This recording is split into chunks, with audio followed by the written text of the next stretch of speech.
yourself?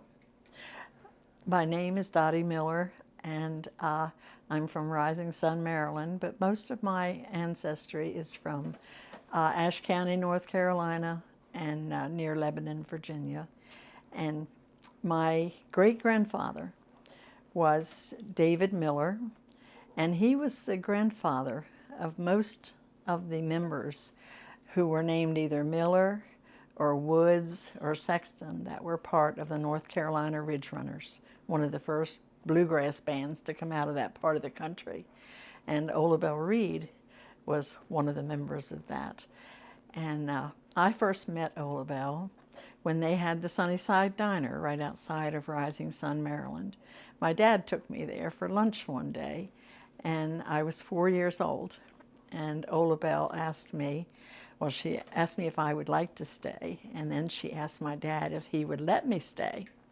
And he let me stay with her all day, and she spoiled me terribly. And from then on, she called me her daughter. And I loved her very dearly. And we only live about a mile apart, so after I was married, I only lived about a mile apart from her, so we saw each other every once in a while. But little did I know when I was a little girl that I would grow up to marry a man that would become part of her band. And I used to watch David and Ralph Jr. behind stage while my husband and Ola Belle were on stage at New River Ranch.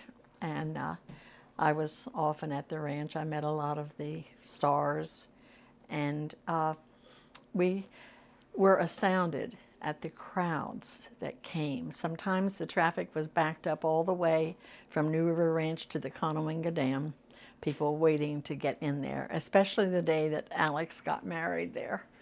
And it was quite exciting. We got to see a lot of the Grand Ole Opry stars and talk to them backstage, and it was interesting. My mom was born on Horse Creek near Lansing, North Carolina, and as an adult, I asked my husband to take me back there and let me see and go to the cemeteries and things. And we went there and to West Jefferson, and there we met Wayne Henderson, the guitar maker, a really nice man, and makes beautiful instruments for Eric Clapton and other famous people. And we met Randy Greer, who is one of my dearest friends. I call him an adopted son because they even drove 500 miles to come to my birthday one year. And so the people there are very caring. And most of the ones who came out of North Carolina came up here because there was no work down there. And they moved to this area, and shortly after that, they started the building of the Conowinga Dam, and my husband's grandfather had a store at Conowingo with rooms up over it, and they had a place where these people could board and have their meals and have their room, and they worked on the Conowinga Dam. And he had a big old general store there for years, and my father-in-law was the substitute mail carrier for Conowingo for 45 years. So I've lived most of my life right here around Rising Sun, and it's a nice community. And I have a farm here that we raise crops, and it's just quiet and peaceful. There's one that was, what was the woman's name besides your mom? The one that from Flossie. Flossie Woods? I don't know what her last name is. She was a granddaughter. Flossie, Yeah, I think. Yeah, but there was Arthur Woods, there was Slick Miller, and I don't know if Johnny or Sonny were old enough to play in that. Johnny was. Johnny was. And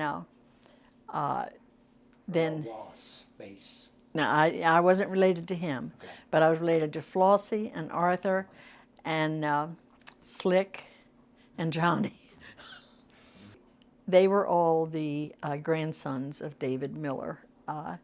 And there just seems to be just such a strong musical strain in that side of the Miller family. But unluckily, I'm like a chicken in a family of ducks. We come to the water and I stand on the shore. But all my family plays music, and they all took after their father. And they are good musicians. And of course, he wouldn't have had any other kind. He was very particular. And he loved playing with David Reed. He loved playing with Ola Belle. And Earl Sexton, who was a part of that band, was also a cousin. His grandmother, Bessie Sexton, was my grandmother's sister. And so there's an awful lot of music in the family. But, and they all love it, and all my grandchildren play, and great-grandchildren are playing now. And it's good when you get together and they all bring their instruments. It's just delightful. I didn't see a lot of her till after Kenny joined their band, and then I went with them to the WASA at the radio station, and I went with them to play at different parks and different venues. Kenny always wanted me to go with him, and that was before we were married, and so I always enjoyed it. And the one thing I noticed about Ola Belle and Alex, it's very rare, because I've known a lot of musicians, it's very rare for them to try to promote someone who played with them because they want to keep the best with them. But Ola Belle and Alex weren't like that. They would promote their musicians to go with the more famous ones, and that is rare. It's a rare, very generous quality that was among them. And when Kenny was 16, he got a call from Alex and said, Bill Monroe is coming through past New River Ranch, and he wanted to know if you would play for him. And so Kenny played with him at the New River Ranch, and Bill said, would you go with me to Newark, New Jersey? He had to play in a nightclub up there. And so Kenny went, and then he played on television with him.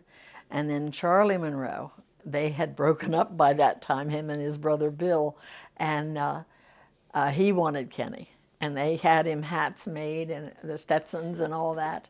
But his parents really didn't want him to travel at the age of 16, because they were playing in a lot of places like nightclubs and stuff, and they really didn't think that was a good idea for a young boy. But he enjoyed playing, and he'd only been playing 2 years when Bill Monroe wanted him in the worst way. And he'd only been playing the banjo. He started playing music with the adults at the age of 4. He played the fiddle. I have that fiddle. But he was actually able to play the grown-up music at the age of 4. And it was amazing, and I guess that's why the kids all started so young. My son Randy played the stand-up bass in church at the age of 8, when he had to stand on a stool to reach the high part of the neck, and he's been playing ever since. He was that good that they put him in the front of the church and he played. And all the kids have played in church. And so I don't know, it's been a very interesting life. That's great. It wasn't just the musicians.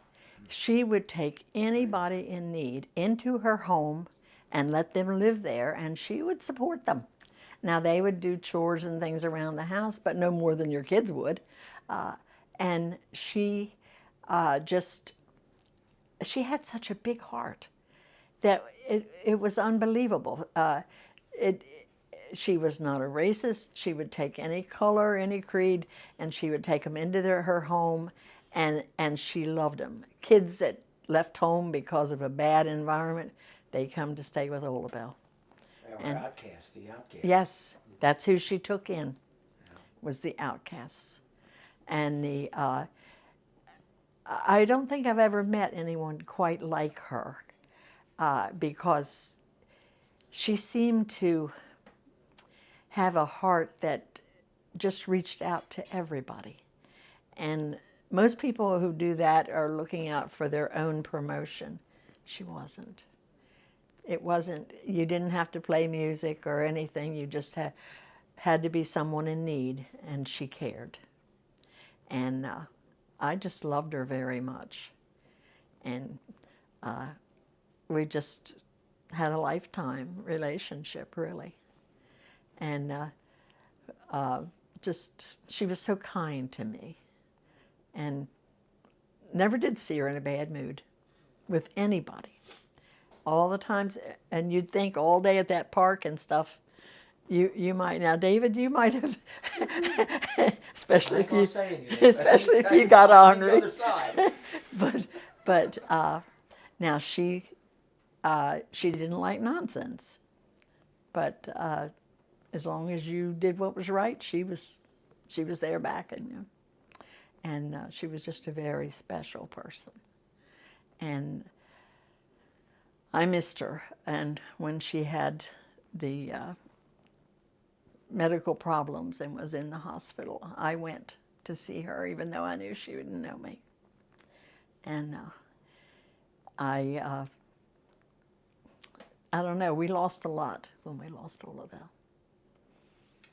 We really did. That's great.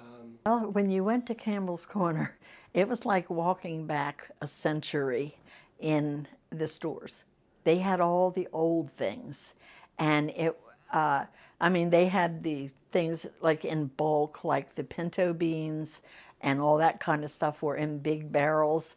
And in the back of the store, they had a music studio, and they put on, they performed for the WCOJ in Coatesville every Saturday in there. So on Saturday, you could barely get your groceries. That store was so packed because you could hear all the music in there. And some of the big stars came there, and they were all familiar. I remember Grandpa Jones coming to Ola Belle's house, and he felt very at home there. And it was amazing how the big stars they just took to her. And because she was just what she was. There was no pretense, and she wasn't going to be stuck up and not speak to you the next time, no matter how famous she got, it never, ever went to her head. She just was always the same, and they liked that down-to-earth reality that she had. They had a radio show every Saturday, and Kenny would always go and play there, and he asked me if I'd go with him. And I went, and of course, I just sat there very quietly because they were on the radio, and I didn't want anybody to hear me. But it was, I had a lot of adventures traveling around with them. I was very shy, and I would not eat in front of anybody. And we had gone to up near Reading, Pennsylvania, and they played a concert, and when we got done, it was after 1 o'clock in the morning, and everybody hadn't eaten, so we were all in the station wagon, and they stopped at a restaurant, and we all went in, and I wouldn't order anything except a Coke. I was starved. I hadn't had anything all day, and they all ordered turkey dinners. Oh my gosh. And I drank my Coke. But there was always something amusing. One funny thing was Don Reno and Red Smiley came quite often to the ranch, and Don got sick and wound up in the hospital, and he told Red Smiley, said, "Take my banjo and tell Kenny to play it." And musicians don't do this. And so Kenny picked it up, and he said the strings are set different than mine, the height of the strings. So he said, "I'll just pick mine, but tell Don thank you." And but he said, "I'm not doing the singing." So Mac McGahey sang with Red Smiley. But Mac was a good friend of ours. And we knew a lot of those bands just simply from being there at the ranch. We met them, and he played the fiddle, he played the guitar, he played of course, the banjo. That was his instrument. He could play anything he picked up, but he rarely picked up anything after he played the banjo. He rarely picked up anything else. And so when my mother passed away and they sent me my part of the estate, it was funny because I had wanted to get him the Earl Scruggs Mastertone banjo, Gibson Mastertone, and they were so expensive. And when my settlement came, about that same day, Johnny Miller called, and he said, "Kenny, are you interested in that?" And he said, "Yes." And he said, "Well, there's one in Abingdon, Virginia, at Matt's music store." So the next morning we took off for Abingdon, and we went over and got him that. And that's what he's holding in that picture. And he loved his banjo. And I have since given it to my son. We only had the one son, and I gave it to him. And so hopefully he'll play it too, as well as the bass. David Reed told Kenny that the Smithsonian was doing a tribute concert to his mom. And of course, Kenny thought the world of Ola Belle. And actually, Frances Ryle came too. And she was there, but David asked Kenny and my son Randy if they would play. Kenny would be on the banjo and Randy on the stand-up bass, and then David on the guitar. And Kenny said sure. So I noticed he was unusually quiet that day, and I had gotten a new video camera, and I was videoing him, and I thought I guess he's nervous. He hadn't played out in a long time. And so anyway, we went to our little great-grandson's birthday party, and then we went on over to the Elkton Library. They had, the library would hold 250 people. The woman at the library told me that 400 showed up, and then they let 400 in, and then they turned away another 400. Yeah, she told me that when we were talking. So after it was over, they just wouldn't let Kenny and David and Randy quit playing. They just kept, and of course, there's a video of this, and they just kept wanting them to play. And so they played for several hours. And as we were leaving, it was unusual. My husband would drink a Diet Coke, but he wouldn't drink it at night because of the caffeine. And when we got up to the farmhouse, he said, "Do you mind if we go in McDonald's and get a soda?" I said, "No." And we went. And when we came back, and we had laid down, he asked me if I'd rub his back. And I said, I thought it was hurting from holding that heavy banjo because it weighs about 20 pounds. And anyway, I was rubbing his back, and he said, "Oh, honey, that feels so good." And then he said, "Oh, God," and he was gone. That night of the concert. Yeah, he died about 11:15 that night. And I went into shock.